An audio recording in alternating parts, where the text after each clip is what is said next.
табиати нотакрори тоҷикистон дорои олами набототу ҳайвоноти нодир мебошад. дар кӯҳу дашту дара намудҳои гуногуни ҳайвоноти нодир сукунат доранд ки обу иқлими форамаш барои зисти онҳо мусоид мебошад. яке аз чунин ҳайвоноти нодир гӯсфанди маркополо аст ки ба қатори ҷуфсумҳо тааллуқ дошта аз оилаи шохковокҳо мебошад. дар мавсими тирамоҳу зимистон раъмаҳои сершуморро ташкил дода дар шароити табиӣ 10-12 сол умр мебинад. аслан водиҳои фаррохи байникӯҳӣ, нишебиҳои даштӣ, марғзорҳои алпиро ки дар баландии зиёда аз 3500 метр аз сатҳи бар қарор доранд, макони зисти худ ихтиёр менамояд.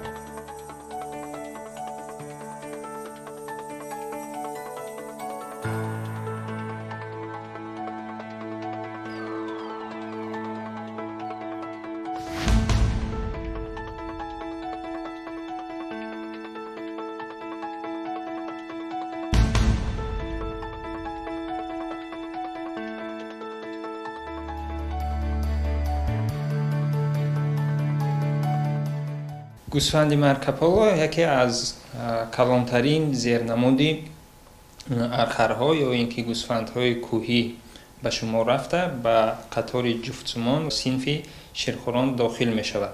ареали паҳншавиаш дар кураи замин хеле маҳдуд буда, асосан дар баландкӯҳҳои помир ва ба ғайр аз ҳудуди ҷумҳурии тоҷикистон, инчунин қисман дар ҳудудҳои ҷумҳуриҳои қирғизистон, хитой ва миқдори ками популясияи онҳо дар ҷумҳурии афғонистон низ сукунат доранд. гӯсфанди маркополо ё ин ки онро гӯсфанди кӯҳии помирӣ ҳам меноманд, ба китоби сурхи ҷумҳурии тоҷикистон ба гурӯҳи ҳайвоноти осебпазир дохил карда шудааст ва инчунин ба рӯйхати сурхи иттиҳоди байналмилалии ҳифзи табиат низ шомил гардидааст. гӯсфанди маркополо яке аз зеботарин гӯсфандҳои кӯҳӣ ба шумор рафта, аз дигар гӯсфандҳо бо тану ҷуссаи калон ва доштани шохҳои ба таври спиралмонанде ки бо тарзи амудӣ тоб хӯрданд фарқ мекунад.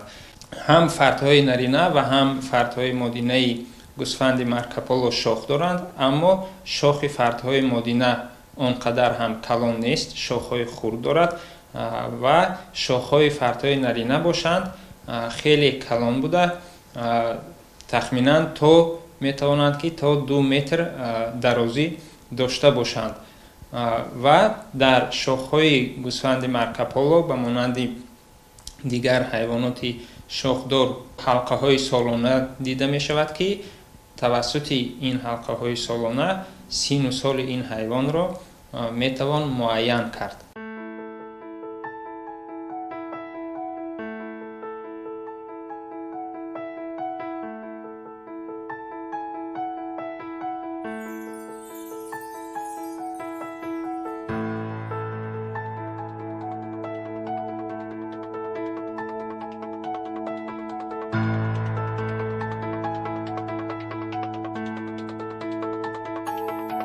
гӯсфанди маркополо назар ба дигар гӯсфандон хушнамуд буда зуд калон мешаванд. гӯсфанди модина як ва баъзан 2 бара таваллуд мекунад. зернамуди ҳайвоноти ваҳшиест ки парваришаш дар шароити сунъӣ ғайриимкон мебошад. дар қаторкӯҳҳои помири шарқӣ ин ҳайвони нодирро вохӯрдан мумкин аст. сайёҳони зиёд маҳз барои дидани олами набототу ҳайвоноти тоҷикистон меоянд. хоса дидани гӯсфанди кӯҳии маркополо ки аз ҷониби сайёҳ маркополо тавсиф шудааст, барояшон хеле аҷиб мебошад.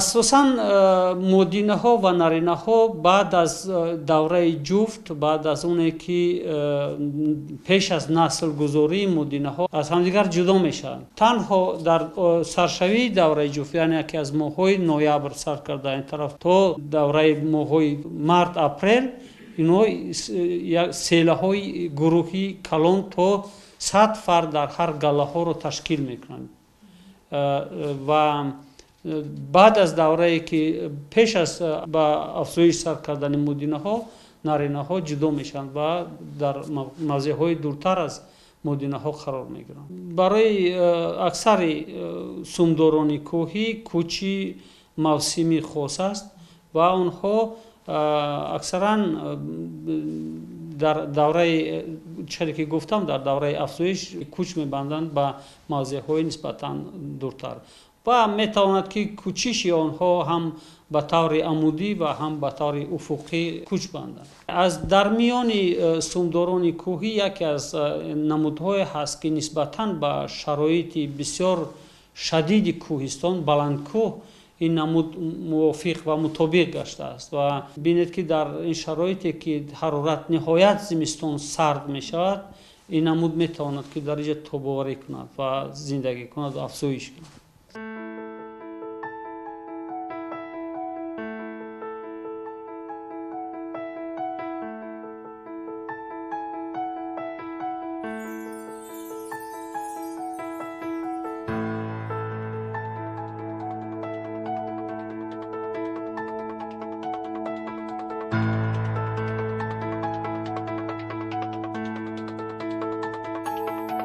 дар кӯҳсори тоҷикистон барои дарёфти ғизо ин намуди гӯсфандҳои ваҳшӣ рама мегарданд. барраҳои гӯсфанд бо вазни то 4 килограмм таваллуд мешаванд. пас аз 4 ҳафтаи тавлид бо рама ҳамроҳ мегардад. асосан гӯсфанд то 4 моҳагӣ барраашро нигоҳбин мекунад. баъдан зиндагии мустақили барра шурӯъ мешавад. барра ҷаҳидану давиданро дар роҳҳои касногузару хатарнок меомӯзад.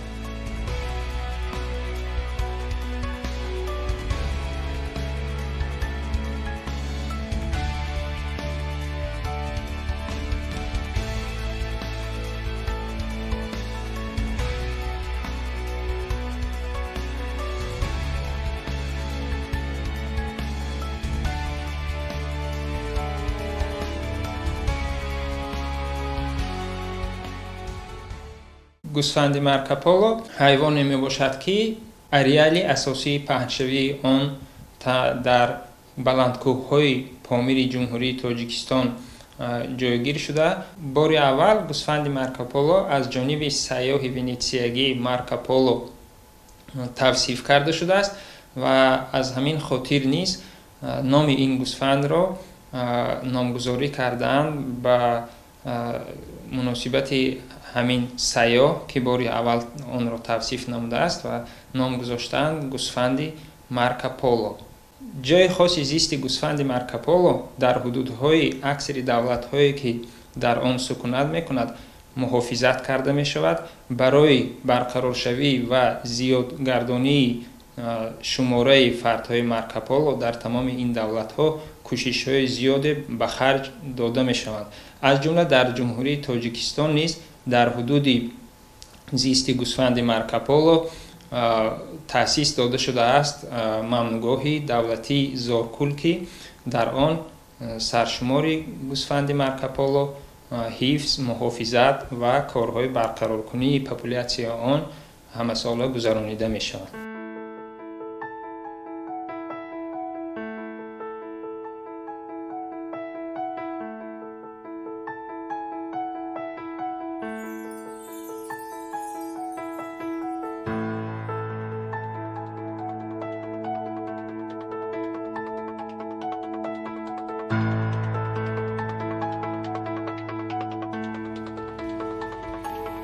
табиати мурғоб барои зисти гӯсфанди маркополо мувофиқ аст. ин намуди гӯсфанд танҳо вобаста ба мавсим кӯч мебандад ва баъдан боз ба кӯҳистони мурғоб бармегардад. бештар гургҳо ба гӯсфанди ваҳшӣ ҳуҷум мекунанд. гоҳо аз чанги гургҳо наҷот меёбанд, вале баъзан луқмаи гургон мешаванд.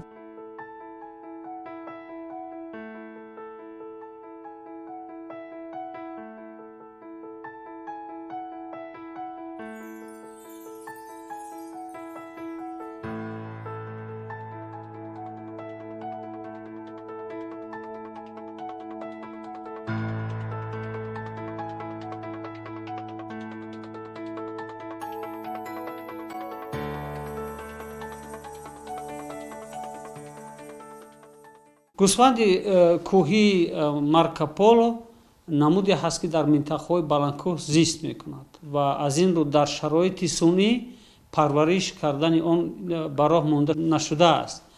ва албатта аз нуқтаи назари ҳифзи табиат имрӯз агар ки мо назар кунем, яке аз роҳҳои аз ҳама муваффақ ва ояндадор ҳамон аст ки намудҳое ки ваҳшӣ ҳастанд бисёр хуб мешуд ки дар шароити табиии хоси худашон афзоиш кунида шаванд, яъне ки бо воситаи нигаҳдории онҳо, ба воситаи нигаҳдории экосистемаҳои зисти намудҳо онҳоро шуморашонро зиёд намудан мумкин аст. ва то имрӯз таҷриба ё ки маълумот оид ба парвариши он дар шароити сунъӣ маълумот вуҷуд надорад. ин намуд яке аз гӯем ки намудҳое ҳаст ки метавонад ки дар оянда ҳамчун захираи генетикӣ барои дар асоси маълумоти генетикии ин намуд ягон хел зотҳои нави гӯсфандҳо ҳосил кардан мумкин аст. Яъне ки дар илми селексия, дар илми зотпарварӣ дурнамои хеле хуб дорад. Ҳамасола ин намуд аз ҷониби олимон мавриди таҳқиқ қарор доранд ва дар ҳар 5 сол саршумори ин намуд дар минтақаҳои зисташон, дар мавзеъҳое ки дар ҳудуди паҳншавиашон ҳисоботи саршумори ин намуд гузаронида мешавад. ва аз рӯи маълумоте ки вуҷуд дорад, соли 2009 саршумори гӯсфанди кӯҳӣ дар минтақаи Помир 24 000 сарро ташкил медод ва аз рӯи маълумотҳои навтарин айни замон шумораи ин намуд дар ҳудуди Тоҷикистон бештар аз 27-29 000 сарро ташкил медиҳад.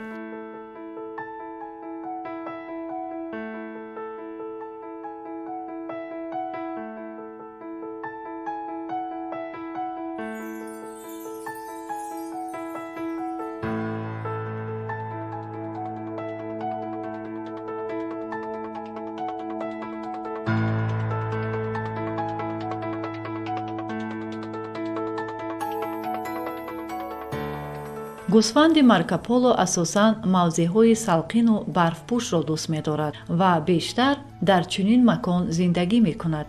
олимони ҷаҳон оид ба мавҷудияти ин намуди гӯсфанд ақидаҳои гуногун доранд. бархе бар он назаранд ки мавҷудияти ин намуди гӯсфанд аз 3000 то 10,000 солро фарогир аст. олимони дигар собит мекунанд ки мавҷудияти архар аз ин ҳам зиёдтар буда Марко Поло гӯсфанди ваҳшии қадимӣ мебошад.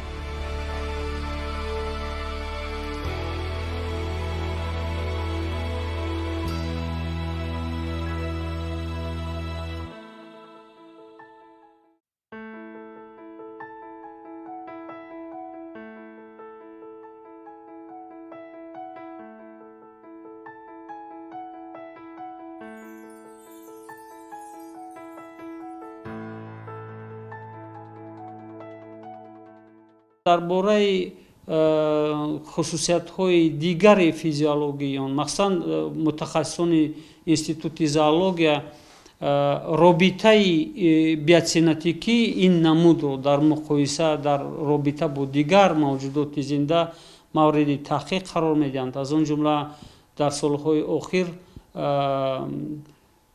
муфтхӯрон ё ин ки паразитҳои ин намуд аз ҷониби мутахассисон мавриди таҳқиқ қарор дорад.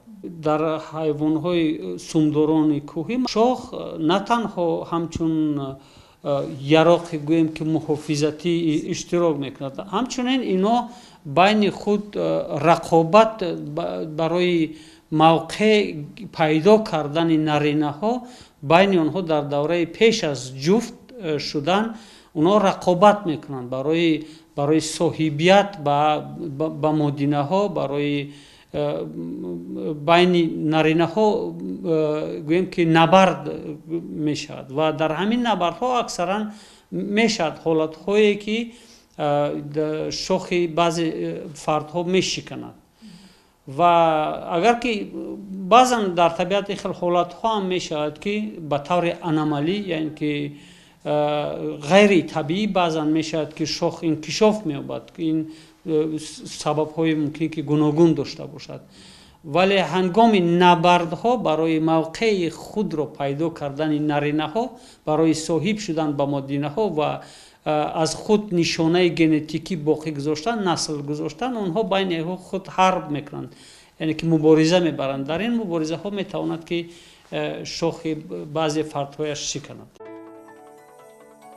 андешаҳо гуногунанд, вале асос он аст ки сайёҳон мафтуни табиати тоҷикистон буда маҳз барои дидани ҳайвони нодири ҷаҳон гӯсфанди маркополо ба кишвари мо меоянд. ин гӯсфанди ваҳшӣ тездав буда суръати ҳаракаташ 60 километр дар як соат аст. аз ноҳамвориҳои кӯҳҳо низ бемониа ҷаҳида мегузарад.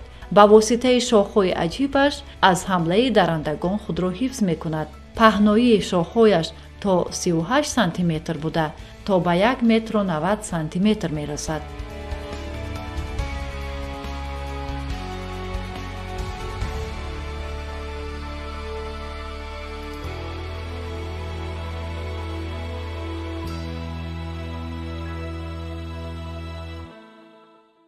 макони хоси сукунати гӯсфанди кӯҳӣ маркополо ё ин ки ба қавли мардуми таҳҷои архар биёбонҳои баландкӯҳӣ помир ба шумор меравад ва дар ин ҷо асосан растании хосе ки яке аз манбаъҳои асосии ғизои гӯсфанди кӯҳӣ аст, ин яке аз бутачаҳои хурд ки номаш терескен аст ба шумор меравад ва дар баробари ин аз дигар намуди растаниҳои алафӣ ва марғзорҳое ки дар минтақаҳои биёбонии баландкӯҳи помир мерӯянд ғизо мегирад. дигар гӯсфанди кӯҳӣ соли як маротиба насл мегузорад ва давраи ҷуфтшавии он ба моҳҳои ноябр рост омада давраи наслгузорӣ бошад ба моҳҳои охири май ва аввали июн рост меояд ва гӯсфанди кӯҳӣ як ё ду насл мегузорад ва насли он баъд аз ду нимсолагӣ аллакай болиғ мегардад ва дар афзоиш иштирок мекунад. наринаи онҳо бошад дар синни 5 солагӣ ба балоғат мерасад ва метавонад ки дар рафти афзоиши популятсия ширкат намояд. умуман дар муқоиса агар ба дигар намудҳое ки ба гӯсфанди кӯҳӣ маркополо наздиканд вақте ки мо нигоҳ кунем, агар ин намуд дар минтақаҳои баландкӯҳ дар шароити экстремалие ки вуҷуд дорад дар минтақаҳои баландкӯҳ мутобиқат пайдо кардааст дар раванди дурударози эволюсия ва на ҳама намудҳо метавонанд ки дар ин гуна шароит ба сар баранд ва дигар хусусияте ки дар он аст, ин намуд метавонад ки манбаи ғизоӣ барои бабри барфӣ ба ҳисоб равад, чунки бабри барфӣ низ намуде ҳаст ки хоси минтақаҳои баландкӯҳ мебошад.